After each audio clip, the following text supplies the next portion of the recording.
Po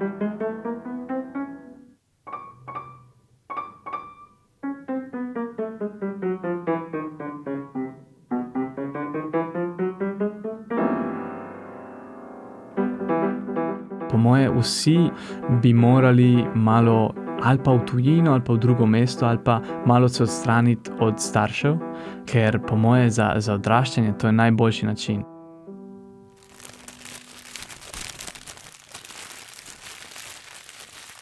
Lepota ni umetnost, vendar lepota kaj je? Za vsakogar je lahko nekaj drugega.